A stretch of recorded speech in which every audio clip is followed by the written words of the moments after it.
حضرت عقبہ ابن عامر رضی اللہ تعالی عنہ نبی پاک علیہ الصلاۃ والسلام کی خدمت میں جب حاضر ہوئے تو آپ نے ان کو بہت سی نصیحتیں فرمائی، جس میں سے ایک نصیحت یہ بھی تھی کہ عقبہ جب تم اپنے بستر پر سونے کے لیے جاؤ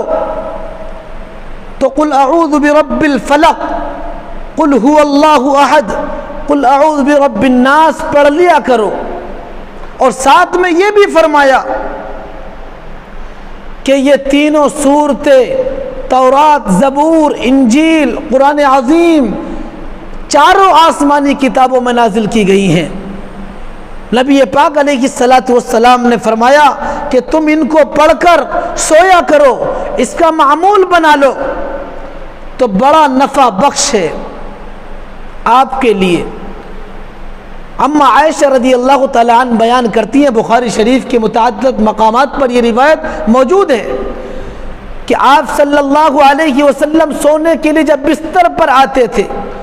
تو قل هو اللہ احد، قل اعوذ برب الفلق، قل اعوذ برب الناس، ان تینوں سورتوں کو پڑھتے، اس کے بعد اپنے ہاتھوں پر پھونک مارتے، پھر اپنے سر پر، چہرے پر، پورے بدن پر جہاں تک ہاتھ جاتا پھیرتے،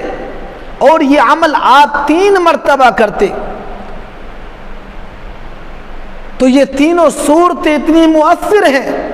کہ انسان کی جو جسمانی بیماریاں ہیں یا دوسری اور جو بیماریاں ہیں ان تمام میں یہ مددگار ثابت ہوتی،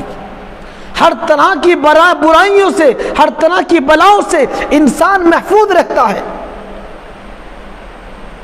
نبی پاک علیہ الصلاۃ والسلام کی بتائی ہوئی یہ تینوں صورتیں ایسی ہیں کہ کوئی انسان جادو کی لائن سے پریشان ہے یا کوئی اس کے اوپر جنات کا، شیاطین کا اثر ہے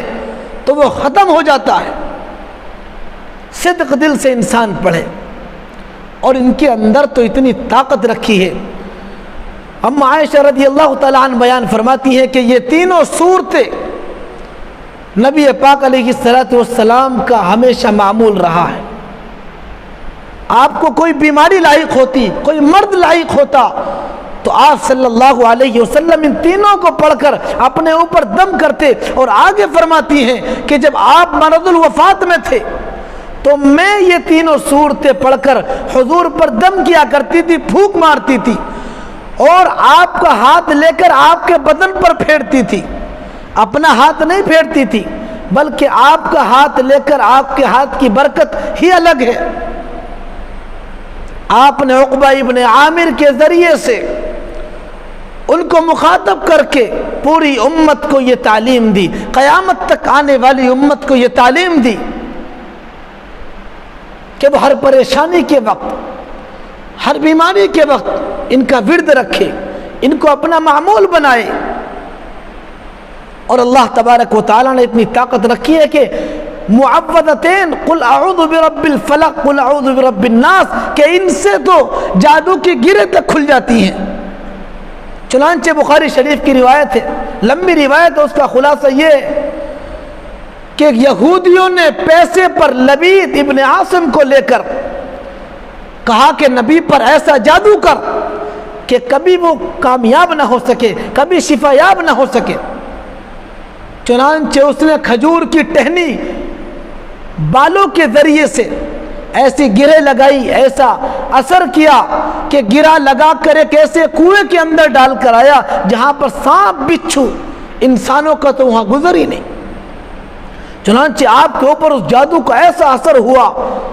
نبی ہونے کے باوجود، پیغمبر ہونے کے باوجود، کہ آپ اپنا کیا ہوا کام بھی آپ کو یاد نہیں رہتا تھا۔ چنانچہ اللہ تبارک و تعالیٰ نے